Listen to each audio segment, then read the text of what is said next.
our partner, John Wayne. Geef hom 'n hand en klap. Limestone. Ek hoop julle het lekker geëet. Nie te veel nie, want dan gaan jy in die slaap raak, né? En ons gaan ons bes probeer om julle wakker te hou. Middag almal. Baie dankie dat ons hier so vandag saam met julle kan wees.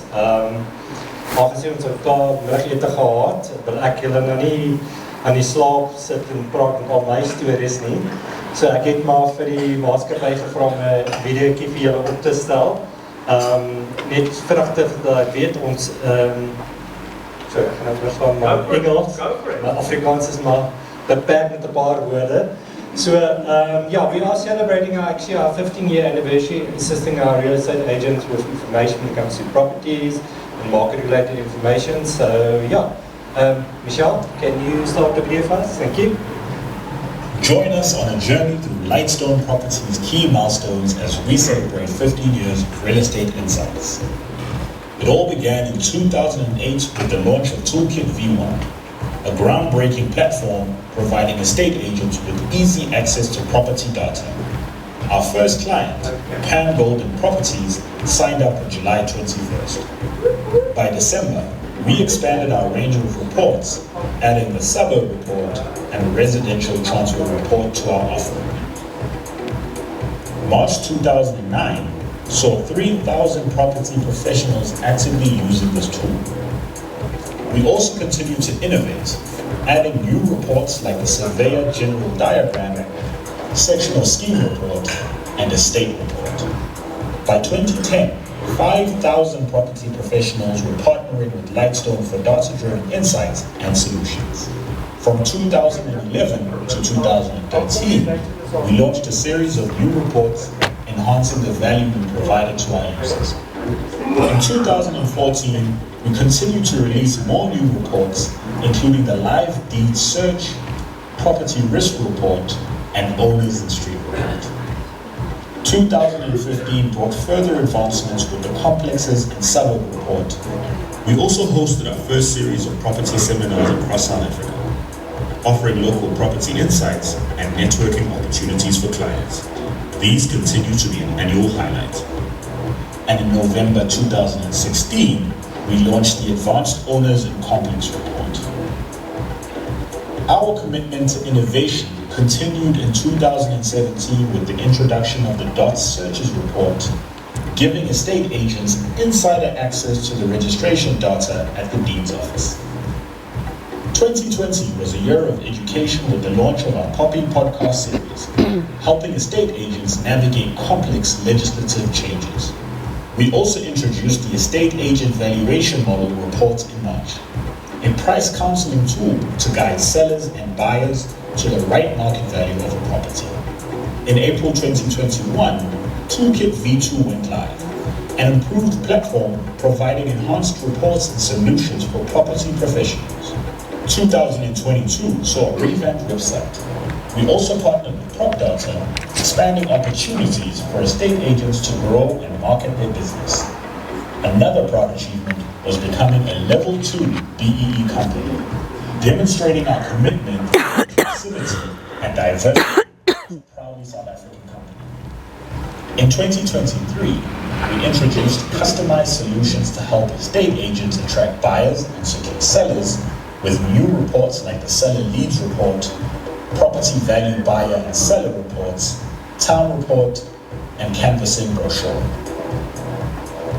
Now, in 2024, we're excited to have launched our new website and look forward to continuing to support over 28,000 property professionals with more innovative solutions to come. Here's to 15 years together and many more to come.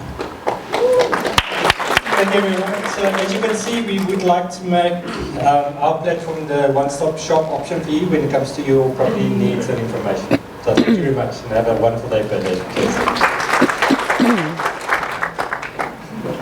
Dankie meneer. Right. Thank you very much, Lightstone. And next up, what was that? Okay. Okay, Grant. Thank you very much. Give him a big round of applause. Thanks, Louis. Thank you very much. Hi everyone, for those of you who don't know me, I'm Grant Pringle. I'm the Relationship Manager for Private Property in the Garden Route. That covers basically Plet all the way to Stilbaai, pretty much the southwestern districts in a nutshell. So today I just wanted to kick off for those of you who are not with private property. There's exciting things happening in the pipeline at the moment. Those that you are with private property, well, just get your seatbelts on and be prepared for an amazing journey going forward. So I'd love to just kick off with our latest new TV commercial. This is kind of online streaming platforms like YouTube, on social media platforms. And then going forward, we're also going to be sponsoring a show on SABC3, an interior show. So there's a lot of exciting things our marketing team is working on. And yeah, Michelle, if you could maybe just play the video so everyone can see. An empty space. It's just a story waiting to begin. It's a place where you can dream. Every window is a new opportunity. Whether you're looking for a lock up and go, or a settle down and grow, an office for your booming business, or a safe haven for your blooming family, we have a space for you. So that's just to give you a bit of a taste in terms of where our brand's heading. We've done a whole complete new brand launch with private property and our new portal. For those that you've been to our website, you'll see we're no longer green, we are red. Red is the new black now. So Michelle, if you could please open up the presentation.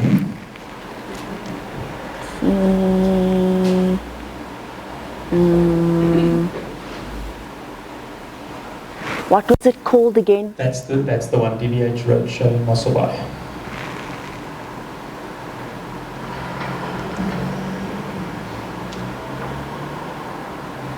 Perfect.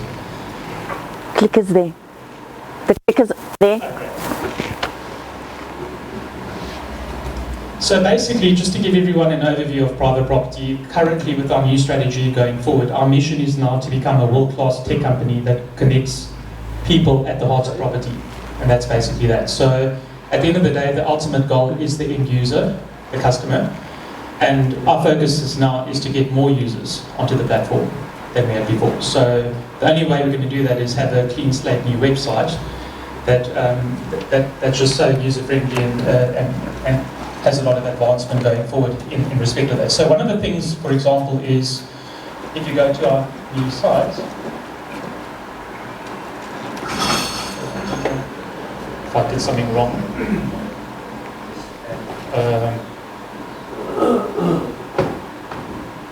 Here we go.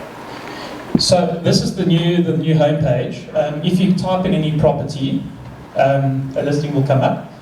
And what's actually going to happen is we're going to be introducing WhatsApp now as a contact feature in the next 3 weeks. So these are one of the small things our tech team is working on. Another thing is our suburbs will eventually roll out later in phase 5. So there's over 7,000 suburbs nationally in South Africa. So there's a lot of exciting things from that perspective our team is working on at the moment. And also with regards to marketing, besides our TV ad, we're doing a lot of more marketing with outdoor, out-of-home, radio. So launched our new radio commercial now. So I think it's about time we really get out there and show everyone who we are. And we also did our first international campaign, the soccer tournament. It's not the FA Cup, we actually sponsored the finals. So that was an exciting thing now to look at us getting speaking to international audiences, which is great for the Garden Route. Just to take you to one of our latest features, we've also introduced the Tower and Tile banner. So this is a product that was only available to the commercial market.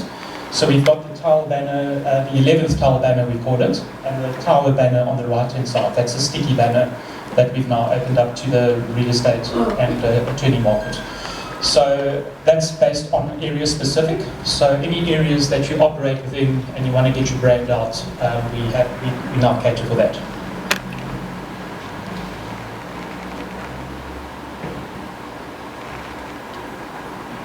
Just moving on to AI, for those of you in the room who is currently using any sort of AI technology.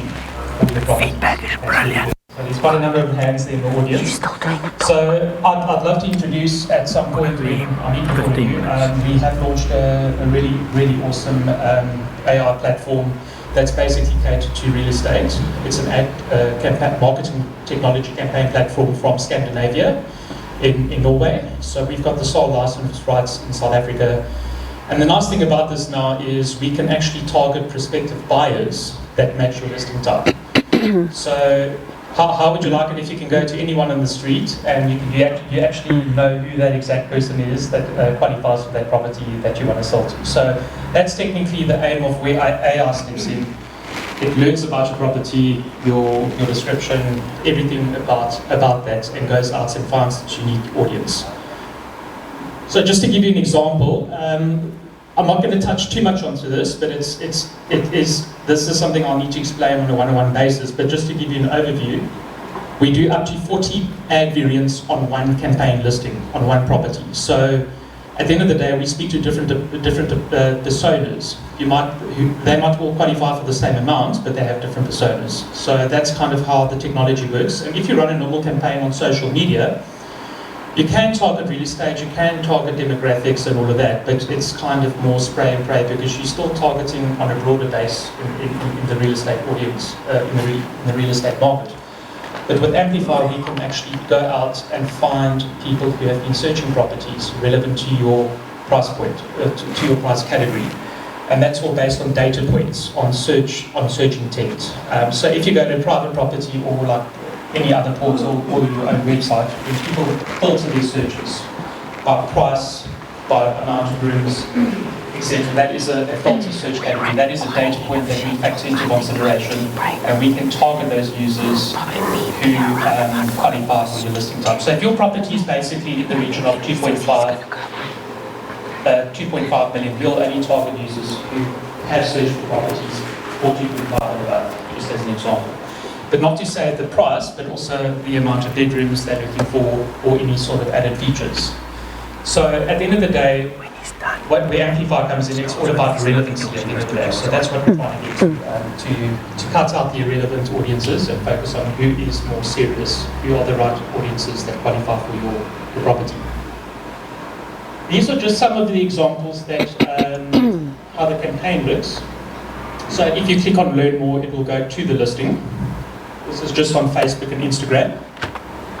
And some examples of an international campaign in Germany that we run. This, I think, was in Teesen Island.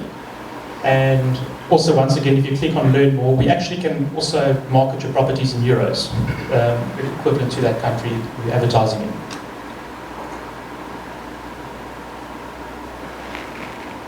Sorry, I'm just trying to... Yeah. But yet again, that's a bit of everything. I don't want to go too much into the technology side, but I am here for a reason, to meet with you all and to shed more light into our latest features and developments. But without further ado, the last thing I wanted to inform you all on, we are hosting an event on the 24th of October. It is called the Private Property Connect event. That is at the Acropolis venue in the 24th of October. So we hope to see you all there. Please save the date, and without further ado, thank you, Louis, thank you, team, and great to see you all again. Thank you. Yes, I can't forget about the good things, man. So we've got some lucky draws at the moment. Who likes red wine? It's good for the heart, right? It's all about red, by the way. Almost vat tog nou hierdie papiertjie wat my heeltyd verklaar. Almost vat. Beyond Collins. Via.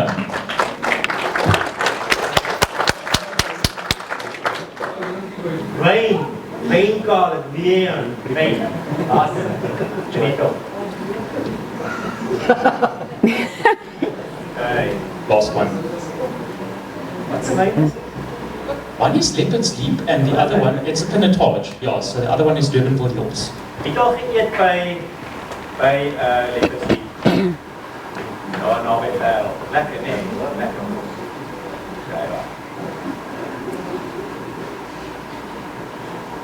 WMPG Property Group, this is Millie van der Walt. Millie, congratulations.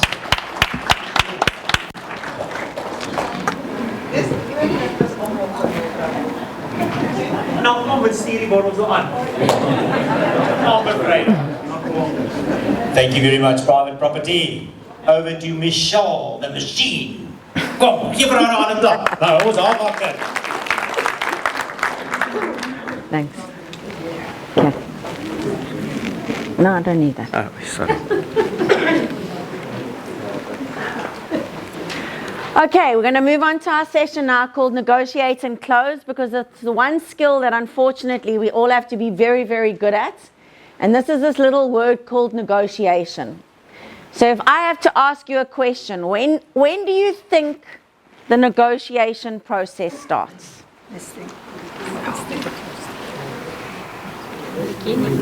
Remember what I said? This was not the Magi's vol Oogie's 2 session. First 7 seconds.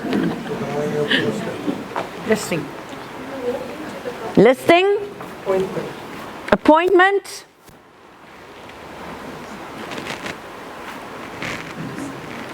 Listing. Nobody's listening. Have all got your focus? Fabulous. Listing. Is that what we're going with? You know, this is like the game show. Are you sure? Do you need to phone a friend? Help Makar? 50-50. When you make the first 50-50? when you make the call to the client for the first time. And we have a winner.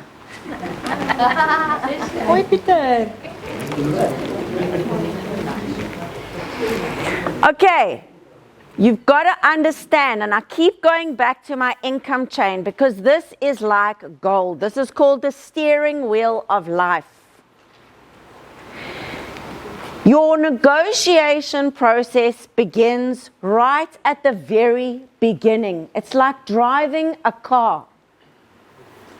The minute you take your hands off that steering wheel and you allow the car to take on its own direction, or you allow somebody else to take over the control of that steering wheel, you have lost the art of negotiation and you have lost the negotiation.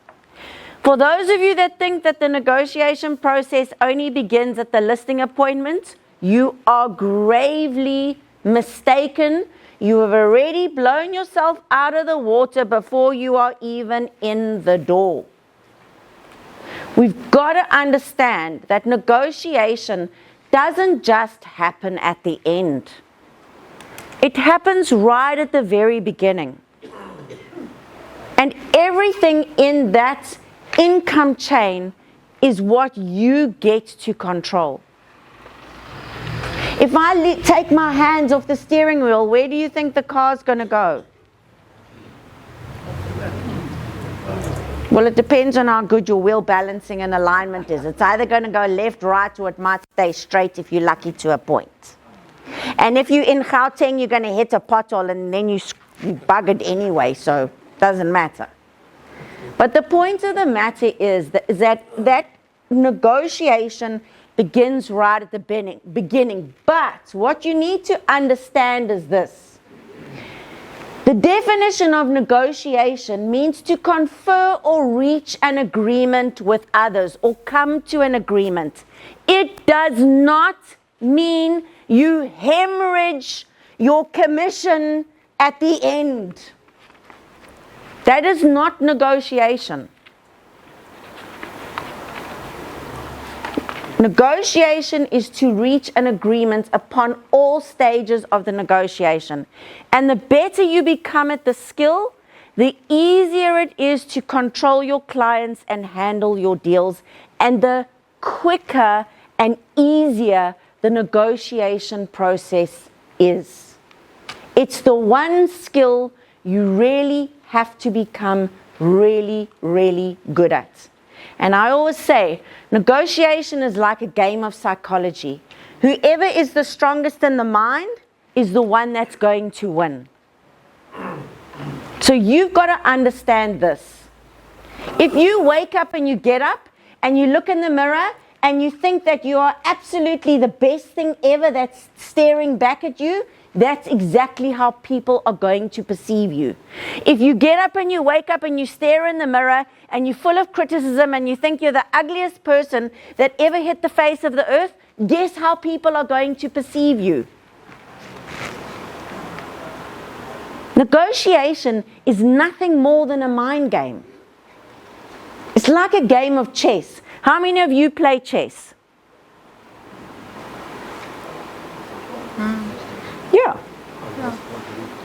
What's the whole point of the chess board? Outsmart your opponents. Well, that's exactly what negotiation is about. Whether you play chess or you don't play chess, the whole point of the game is to anticipate your opponent's next move and counteract it. That's the game. Simple, straightforward, damn difficult to play. But let me tell you now, when you've mastered the game, it means you've mastered your mind. And that is negotiation. It's keeping control of your emotions, anticipating your opponent's next move, and counteracting it. That's negotiation in a nutshell. So it is the skill that we have to become really good at in real estate, because we are constantly using that skill. If I just say, gee whiz, what's in the box there? A coffee mug. Okay, well, I want the coffee mug. So I'm going to pay you 20 Rand. Thank you very much. Is that negotiation? No, of course not. But yet you allow your clients to do it to you. Why? Who then is the master of the chessboard? Your clients, not you. You've got to become the master of your own chessboard. So a couple of tips when it comes to negotiation. Number one, the biggest driving factor in real estate is this little word called emotion. Sometimes we don't always know what the underlying factors are, but what you can control is your own emotion. Ladies, most of you, if I have to say to you, and this is not a thing to the ladies at all, do you like conflict? What are you going to tell me? Why don't we like conflict?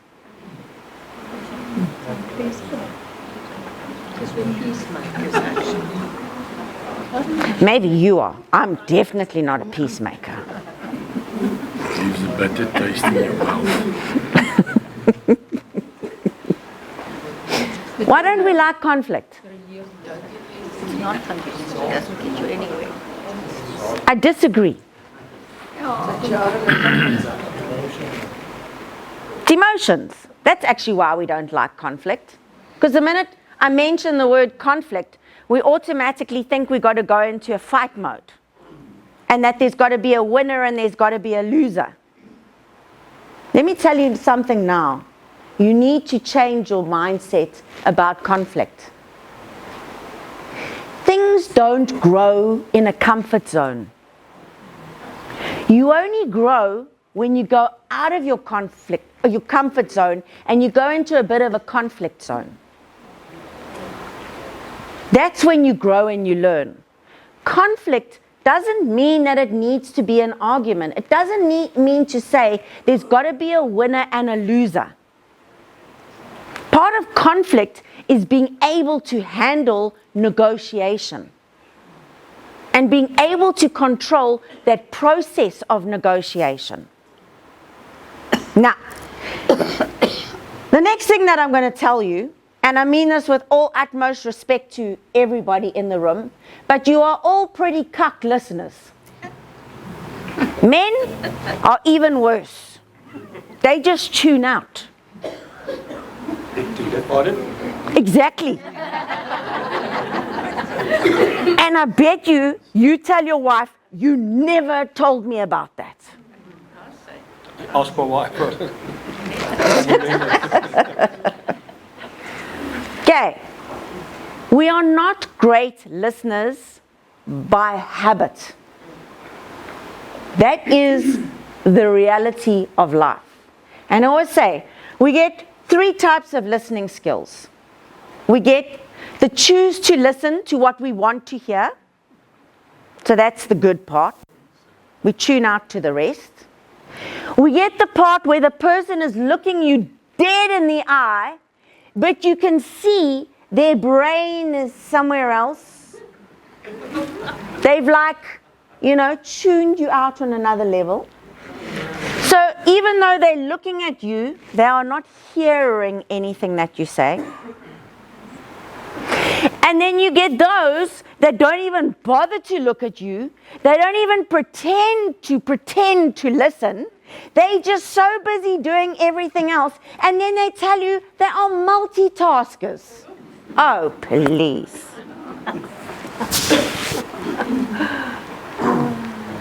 And they only catch on key phrases. That, tragically, is the 3 types of listening levels. When it comes to negotiation, listening is key. And the reason why you need to listen is because very often there is an unspoken conversation taking place.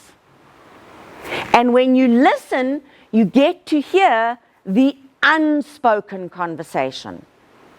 I told you right at the beginning, real estate wasn't just about being in real estate. You had to be a lawyer, psychologist, psychiatrist, a divorce counselor, a handyman, a plumber, electrician, engineer, half an architect. I mean, you've got to be everything. But what you do have to work on is your analytical skills. Because again, as human beings, we often look at things and all we see is the problem. We don't look for the solution first. And that's the thing about human nature. And as I was saying to Louis last night, we were having this discussion and I said, we were talking about this little word called ikigai. Some of you may have heard of it. And when I was explaining to Louis what ikigai was all about when I read the book, the word ikigai means your sense of purpose. Why? What you get up for in the morning. What inspires you? What motivates you? What makes you feel good about yourself? It's the same. 88% of human nature and human brain is trained to think a negative before it thinks a positive. So 88% of your thoughts in a day are negative before they are positive. And again, that goes into our analytical skills. Often what we'll do is we'll look at something and all we can see is the problem. We don't actually look at it and think, what is the solution first here? Part of negotiation is to improve your analytical skills. Part of that comes into your listening skills.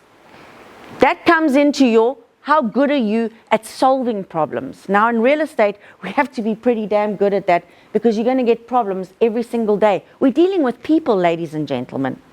You yourself, just on your own, are a complex individual. I mean, most of your partners don't even understand you on a good day, let alone a bad day. Most of you don't understand yourself on an ordinary day. But now I'm telling you to go out and be extraordinary. Well, I can tell you, nobody's going to understand you. But that's perfect. You don't want them to. As long as you understand yourself, we're good. But all of those skills go up into negotiation. The next one is patience. You know, they say,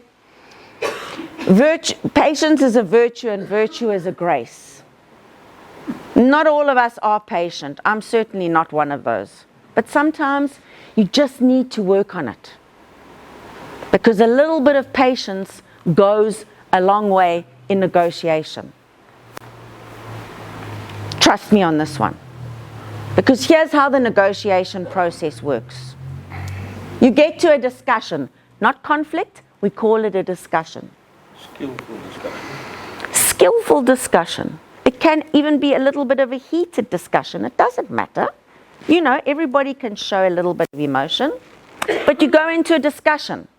From that discussion, you need to be able to reach a compromise. Once you reach the compromise, you start to do business. You make the deal happen. In comes your skill set in terms of negotiation, and so it begins over and over and over again. Everything in life is about negotiation. Where you see yourself, how are you going to get there? Who do you need to help you along the way? It's all about those negotiating skills. How you negotiate your own self through life and how you get there. What are you prepared to compromise on, and what are you not prepared to compromise on? And that's what I say to each and every person as an individual. Know yourself and understand your values and your morals. Because if you understand that, that's the first biggest obstacle to understanding negotiation. There's some things you negotiate on, and there are others that you don't. In real estate, it's the same thing. Business is business. And I always say to people, when you're in real estate, don't take anything personally. Because the person is not saying, I don't like you. They might not like what you're having to say to them, but you're having to say it to them because that's the market conditions. They're not saying they don't like you as a person. Don't take anything personally. You've got to separate personal from business. And when it comes to negotiation, and especially in real estate, you need to make sure you separate the two. Business is business. Don't take it personally. If somebody says to you no, it's not because they don't like you, it's just maybe they don't need you right now. So you look at the no as the next opportunity. End doesn't mean the end. That's the end of it. It means effort never dies. But again, it's nothing personal. This is a business. You're in a business to make money, and you need to make business decisions. Now, as I said to you before, in terms of negotiating, especially when you're doing your price and marketing presentation and you're on your listing appointment, it's like being in a movie. You are the star of the show. But if you don't show your skills and your ability and what it is that you're going to do for your client, they don't understand what it is they're going to pay you on. Because here's what we know the public understand about real estate. You go out there, they give you their listing, you come back with an offer, and then you want a moorse amount of commission for almost no work. Because you know you didn't do anything. You brought 5 people through the door, you showed them the property, and then you come and you sit there with an offer, and you're wanting to earn how much? 500,000. Nice. I like it. Why not? Why not? Well, when I look at prices and Pinnacle Point, yeah, that's about your commission. Yes? Right? No? They're just happy to give you 500,000? Wish you well on your 5-star business class tickets to wherever in the world it is that you're choosing to go? Of course not. But that's what I always say to agents. Don't ever undersell yourself, your services, your unique value offering, and your benefits. Because that's what you're being paid for. That is part of your negotiation process. The plan, do, act, and check. And you should have that going in your head when you're sitting with your clients at that stage. What is your plan of action for that client? What is it that you're going to do? What are you going to act on? And what are you going to check up on? And what did I say to you was the most important question to ask your clients? I'm going to test your listening skills. What's the expectation of Yay! You see, we have a very good listener in the audience. Whoop, whoop. Exactly. What is the expectation? That is your plan, do, act, and check. A few basic principles about negotiation. Never make an ass out of you and me. Don't ever assume. Very, very often in any form of negotiation, until something is in black and white, the person on the other side of that negotiation table doesn't even know what is acceptable to them up until that point. As agents, something taken verbally is worth bugger all. I've had agents who come to me and go, but Michelle, I never took the offer because my client said, my seller said to me, they'll never look at it, they'll never consider it, this is what they want, that's the bottom line. And then what happens? The client goes to another agent, the agent takes the offer, presents the offer, and now this agent is crying. You're not going to win anything in a court of law because you didn't take the offer in writing. Sellers can say a lot to you, but I always say to agents, take it in writing, because when it is presented in black and white, it's way stronger than something that is said verbally, because your terms and conditions are there. It's very difficult for a seller to outright refuse an offer. I'm talking about motivated sellers now. Ek praat nie van daai mense wat wil bly. Want hulle sal nee sê. I'm talking about those ones that hulle wil ry. And if anything, you're going to use it as a conditioning tool. And then at least you're going to know you're closer to the bottom line of what your seller is prepared to accept or what they are not prepared to accept. But never assume anything. You know, it's like when that buyer comes to you, that time waster, and says to you, oh, and I just want to tell you, I'm a cash buyer. Wonderful. How many times have we heard that one? And then when it comes to the crunch, no, they need 100% bond plus costs. Yes? We heard it? Well, the money is coming from overseas. I'm just waiting for it. It's on its way. That's a Yeah. That's also a very good one. We get that a lot. Or you know, cash, yes, but I still need to sell my property. And the cash is coming from that. You know, it's at that point that you actually want to say to them, please, can you rather just tell me you're going to finance this deal because it makes me more excited. Yeah. So, never assume, because very often the person sitting in front of you doesn't even know what their bottom line is. Secondly, I've said it before, and I'm going to say it over and over and over again. It's not always about the money. Very often in the negotiation process, there are always the underlying emotions. And at most stages, we won't know what they are until we sit down and we get hardcore with them. Fear. Scared.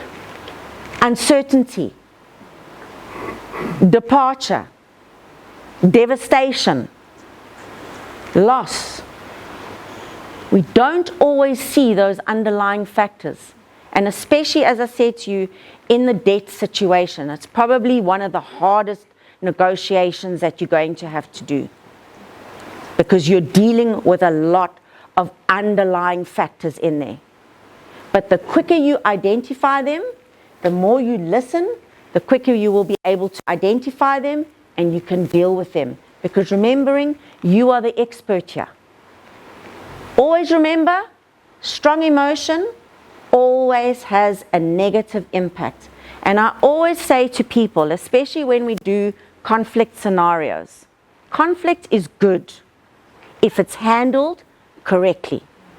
And sometimes you've got to know when to keep quiet, walk out the room, let the person calm down, and go back in and start the discussion from another angle. But strong emotion always going to impact negatively in a negotiation process. And very often it's because the person on the other side doesn't like what you are saying and they're not hearing what you are actually trying to tell them. And sometimes just keeping quiet is the best thing to do at that point in terms of negotiation. People will always respond to compromise that seems fair. That's what negotiation is all about. You especially need to remember that when you start negotiating about your commission and your fee. We're in this business to make money. You've earned it. You deserve it. And that's what you need to keep in mind. This is not an easy business, ladies and gentlemen. And for a lot of you that have been around the block a while, you will be the first to agree with me. This is actually one of the hardest businesses to be in. And a lot of people have this misconception that being a real estate agent is an easy job. We know very well it's far from easy. And it's only the stayers that will understand that. But it's also for you to educate your client. So remember, negotiation is about fair compromise. I call it my hardball technique. Ladies, it's the only time I'm ever going to tell you to take something from a man, and that is do yourself grow a set of kahunas, big ones. It's the scariest tactic ever in negotiation, but let me tell you now, it's the best tactic you can ever do. Sometimes you need to walk away. And I get the agents that will look at me and go, but Michelle, I need the money. 20,000 Rand is better than no money at all. And I go, but your commission should be 40,000 Rand. Don't sell yourself short. Take your offer. If you know you've presented it, it's the best offer. The terms and conditions are good. It's the best the market can pay. And you want your fee, you take your offer and you walk away. Scary stuff. I get it. Pull out that groot box of Durswyn. Drink as much as you want. I give you my permission. The call will come. How many of you have tried this tactic? And what happened? Exactly. 9,99999 out of 10 times they will phone you back. It's about understanding your worth. And I always say to agents that have been in this business a while, go work out your rate per hour.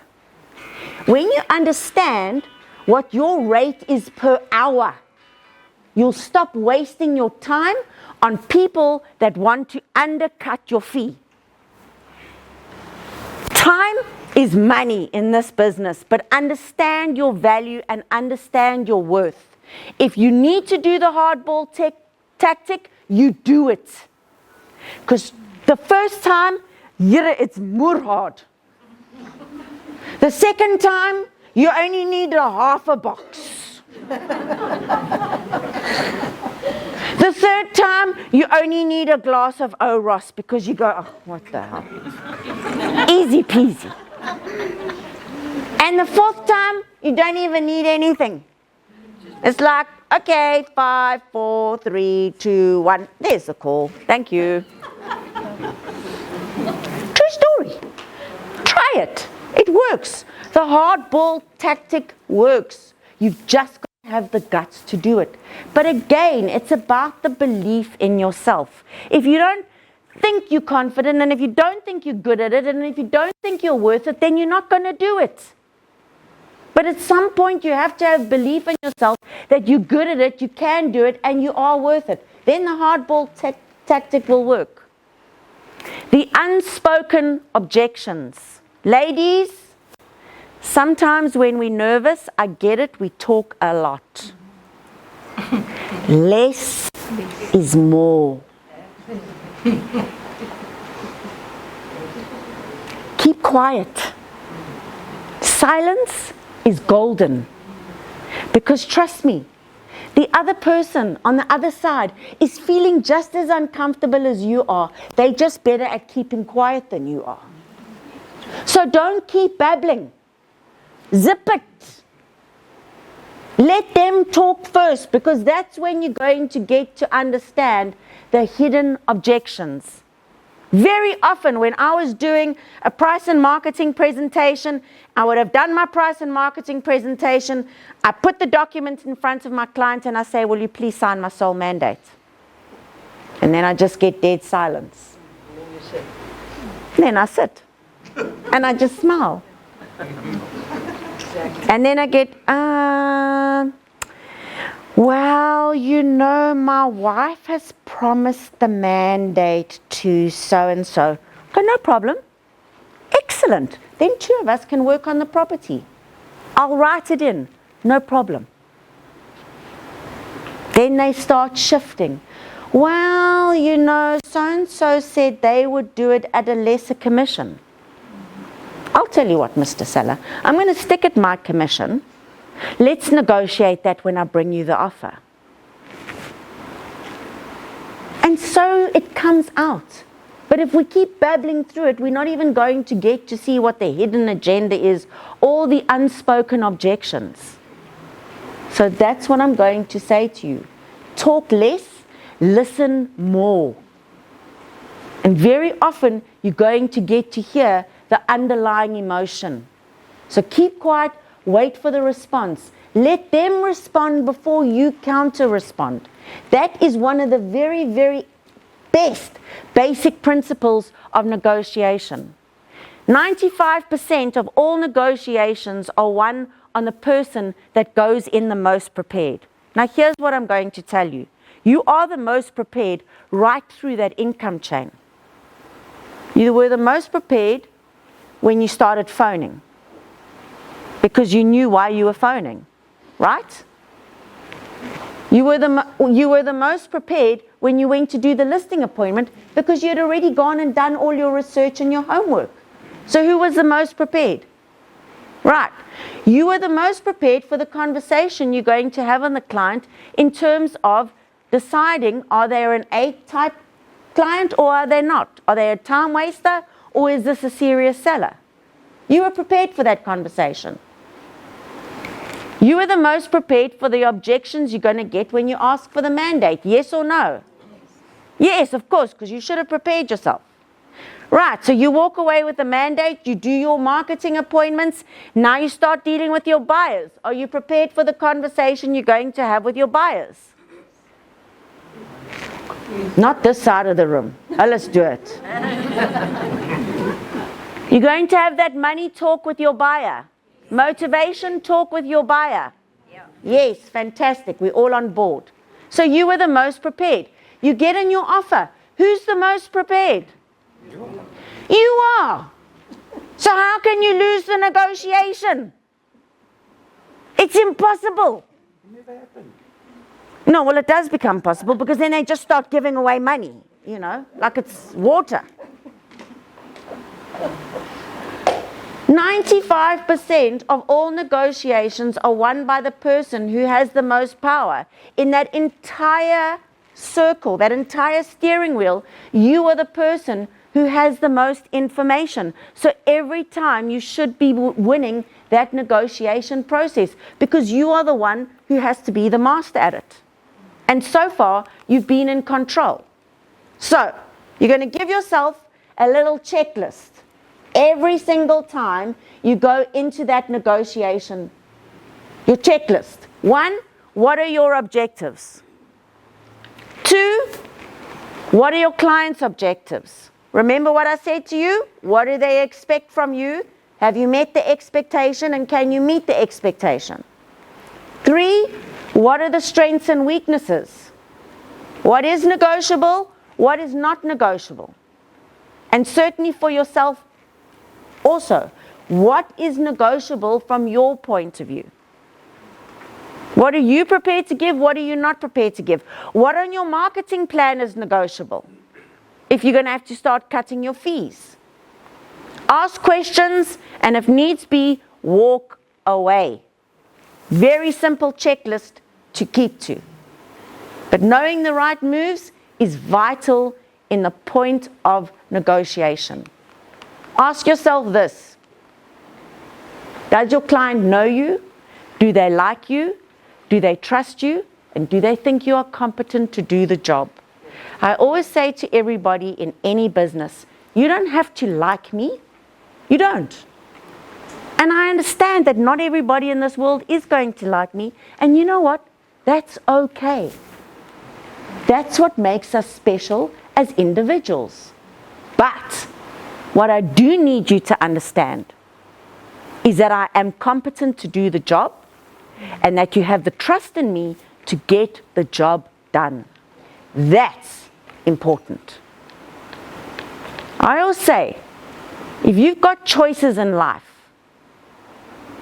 I'm going to make the choice where I know that whatever I'm choosing is competent, it's going to get the job done for me, and it's going to get it done efficiently and in the most effective way that I need the job to be done by.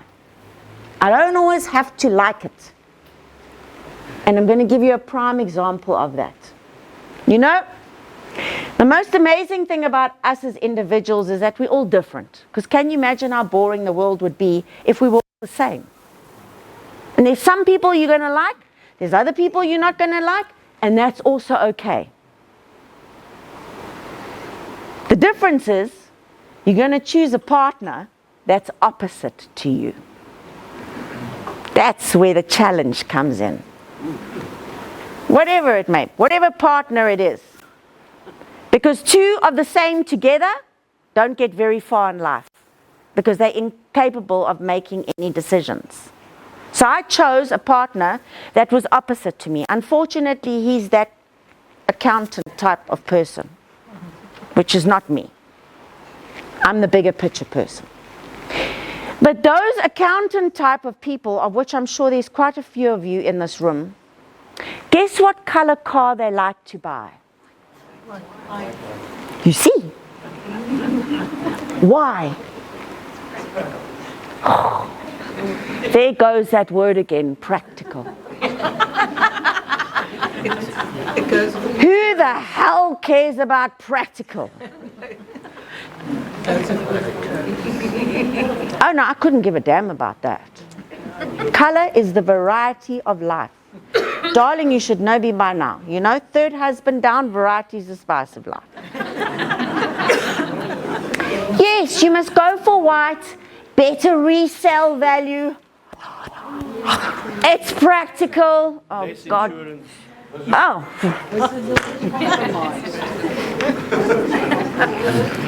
It's damn boring. Yeah. Stickers on it. Not it. Not if you put stickers on it. No, I don't want stickers on my car. Branding. No, absolutely, for you, definitely. Me, I just not buy a white car. It's quite simple. It must be white so branding can stand out. Okay, it's that same philosophy. A lot of you drive white cars not because you like white, but because you got a partner that tells you it's practical, it's a better resale value, it stands out and it shows less scratches. So, oh God, just to keep the peace, you drive a white car. Yes. Okay, it's the same principle. They don't have to like you. They just have to think you're practical, you can do the job, you stand out. You value for money, you make a difference, and they're going to get a better resale value out of you. Done. They don't have to like it. I hated a white car. Just saying. What color is your car? Oh, now it's metallic grey. Totally impractical. I'll be the first person to admit it, but I don't really care. It looks damn smart. And I think I'm super stylish in it, and it goes with every single color.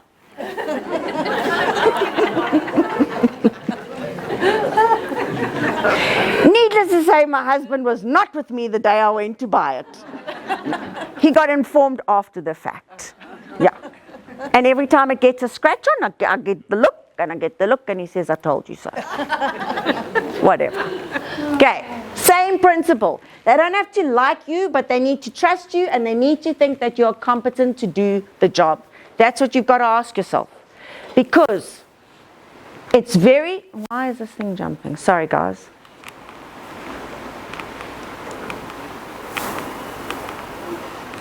Important lesson to remember. The result of your actions is going to be everything that you've put into the transaction right from the very beginning. That is going to determine your outcome. And I always say, input equals output. Whatever you put into it is what you're going to get out. If you've lost control of your steering wheel along the way, you've given somebody else the power, your negotiation is lost already. Remember that. Very difficult to be in a position where neither will trust. If that trust has not been built up from feedback, meeting the client's expectations, fulfilling the needs, explaining what it is that you've done behind the scenes that your client can't see, it's very difficult to go into that negotiation and think that you're going to win it. You're not. You are already negotiating on a back foot, which is not where you want to find yourself to be. Because then you are negotiating from a position of weakness. And the minute we negotiate from a position of weakness, the negotiation has already been lost. You need to understand that.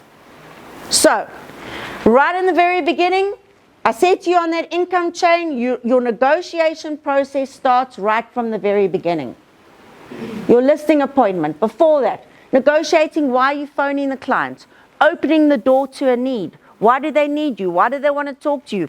Why do they want to hear from you? Why do they want to maybe deal with you in the future? That's what you're negotiating, keeping that door open. Then you're going to negotiate on your listing appointment. Do they need to sell, or do they want to sell, or are they just feeling the market out and wasting your time? That's what you're negotiating. Then you're on your listing appointment, you do your price and marketing presentation. Wil jy ry of wil jy bly? That's what you're negotiating. Death, divorce, departure, date. Then you're going to negotiate in terms of your type of mandate, the period of the mandate, the terms and the conditions, and the price. As I said to you, I don't get into a price war on the first appointment. The client wants me to market it at some ridiculous price. If they death, divorce, departure, debt, you take it on. You guys are in a market, stock is short. But then what I am going to negotiate here is I want a sole mandate. I don't care for how long. Give me 14 days. I don't mind. Give me a chance to prove myself. We'll sit down and we will have a rediscussion again about price. Because I'm going to come back, and in 3 days I'm going to give you feedback. And in another 2 days I'm going to give you more feedback. And in another day after that I'm going to give you more feedback. And I'm going to keep telling you, Mr. Seller, I am not the reason why things are not happening on your property. Actually, you are the reason. And that's where agents fall down. Stop taking responsibility for a seller's bad decisions when it comes to price. You've got to make sure they understand why you're not bringing the feet through the door, why the phone is not ringing off the hook, why there have been so many hits on the ad, but not one person has phoned you to view the property. You've got to make that the seller's problem, not your problem. You're doing your job. You need to understand that. And that's part of negotiating. It's part of negotiating with your seller. Hey, Mr. Seller, if you don't come down and be price related, you are actually putting handcuffs on me, and there is nothing I can do about it. You're not the miracle worker, you're the estate agent. You're a professional person, you need the job, you need to earn money, but you can't do it when your hands are tied. You're negotiating your buyer's offer in terms of what they're prepared to offer, the structure of the price, the terms of the sale. And that you should have determined up front. When you're negotiating your seller's acceptance of the offer, always negotiate with data, not opinion. I always say to everybody, the facts are the facts, and the facts don't lie. People lie often. But the facts are the facts. They're in black and white. They are what they are. There's nothing that you can do to change that. And remember, you go in with your data. If needs be, you keep quiet or you try your hardball tactic. I love this. Don't call me overpriced just because I sold your home quickly. That is what you wanted, isn't it? Remember, as agents, you don't get paid for time. You get paid on a result. The results are what they are. It doesn't matter if you brought it in a day, 3 days, 5 weeks, or 5 months. You only get paid for the result of those actions. So don't ever let them cut you down on your professional fee because you brought in a result quickly. That results come from weeks and months of effort. Building up that database of buyers. Making sure your clients are qualified. Asking the right questions.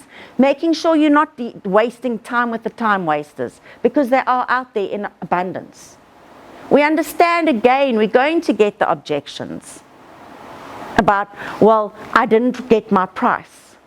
Well, guess what? Your fee is calculated on the price of the offer, not on the price of the mandate. So already you've probably dropped your fee anyhow. But understand you're going to get those objections, and understand you need to deal with them. Always trust in yourself. And this was one of my greatest tools that I ever used when the seller used to come back to me and they used to start haggling about my fee and the price and what they wanted out. And I always used to say, Mr. Seller, I'm bringing you the highest offer the market is prepared to pay for your property. My fee is adjusted on that accordingly. So if the mandate was at 3 million and my offer is sitting at 2.5 million, I've already taken a X percentage deduction on 500,000 anyhow. So I'm also feeling it. But, however, this is the strongest market offer that the market is prepared to pay for your property. Let's go back to my CMA. My original CMA, as this gentleman so rightly said, my original CMA, I said to you, offers are going to come in at between 2480 and 2520. Well, here we are, we're sitting at 2.5. So the offer has already come in at what I predicted the market was going to dictate. If I can't negotiate my professional fee with you, how do you think I'm going to negotiate the highest price that the market is prepared to pay for your property? And that's what you guys have got to remember. I'm going to do an exercise with you because it's important for you to understand how you hemorrhage money. Because ladies, as you also so will rightly know, if Woolworths offers a sale and they say to you, 1% sale, how many of you are going to go actually rushing in there? None of you. What if they say to you they're offering 2% sale? 3%? 4%? 50%. Now we're talking. Okay, but here's what you need to understand. Every single time you drop your commission by 1%. On a 1.5 million rand deal, if you drop your fee from 7% to 6%, you've just given away 15,000 rand. Now for most of you, 15,000 rand is probably almost the rent that you're paying. What about? Or it's your rent. No, we don't take VAT because we don't get VAT. That's the tax man. So leave VAT out of this. It's your rent and your car installment. How many of you can actually afford to take 15,000 rand and flush it down the toilet? Well, if you could, you would, then you wouldn't be here today. But that's what you do when you just drop by 1%, from 7% to 6%. Heaven forbid you drop from 7% to 5%. Congratulations, you've just given away 30,000 rand. How many deals do you need to do to make up 30,000 rand? And hell's bells, Lord forbid, we drop by another percent down to 4%. Congratulations, you have been the lucky giver away of 45,000 rand. Do you understand those numbers? 1% sounds like nothing. 2% sounds like nothing. 3% sounds like it's neither here nor there. But do you understand what a drop of 3% on your commission works out to in rand value? Now remember what I said to you right at the very beginning. Negotiation is a game of fair compromise. This, ladies and gentlemen, is not fair compromise. But this is what is fair compromise. Whatever was the original fee that you agreed upon, you stick to it. So if it's 5%, you stick to your 5%. But then what you say to your seller is, remember, it's a game of psychology. You say, Mr. Seller, I perfectly understand you've had to come down in your price and that you've also had to take a knock. I'll tell you what, I'm prepared to give you a discount on my professional fee. You've had to drop your price by 5%. I'm prepared to give you a 5% discount on my fee. So I'm taking my fee of 5%, but I'm giving you a further discount of 5% off the total fee. So what I've done is I've reduced from 7% to 6.65%. I've given them a discount of 5,000 rand, but isn't 5,000 rand better than 15,000 rand? Mr. Seller, I fully understand you've had to take a 10% knock on your price. I'll tell you what, I'm prepared to give you a 10% discount on my professional fee from the original percentage I was going to charge you. So now what I'm doing, instead of taking 7%, I'm going to walk away with 6.3%. I've given you my discount of 10.5%, of 10,500 rand. Isn't that better than 40,000 rand? Negotiation is a game of fair compromise. You discount on your original fee that you were going to charge. You do not discount down by percentages off your original fee that you were going to charge, because then you have got to understand you start hemorrhaging money. Remember what I said to you about the checklist. Understand what your objectives are and understand what is negotiable and what is not negotiable. What is not negotiable to me is to hemorrhage money when I've already taken the loss on the price I'm bringing to the table anyhow. So what I'm prepared to offer you is a discount on my original fee that we agreed on. That's what you negotiate on, ladies and gentlemen. And that's when you win the game of psychology. Because knowing the right move is always vital. I'm going to end today with this. The mind is a powerful, powerful force. It can take you to the depths of misery, and it can make you reach the heights of ecstasy. Learn to use the power wisely. Negotiation is nothing more than a mind game. And understand that you are always the person that is going to go in with a 95% preparation. And therefore, you should win more often than not. But learn to use that power wisely, because the only person that controls that power is you and yourself alone. Know and understand your own power, what you're prepared to negotiate on, what you're not prepared to negotiate on. Negotiation is a key critical activity in real estate. That's what separates and differentiates between the winners and the losers. Every single time you go out of that negotiation process, you should feel like a winner.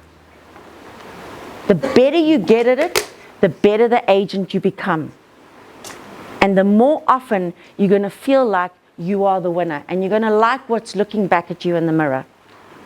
But remember, if you've got that loser mentality and that loser mindset, that's what's going to reflect back at you. If you've got the winner mentality and the winner mindset, and you believe in yourself, then others are going to believe in the power of you.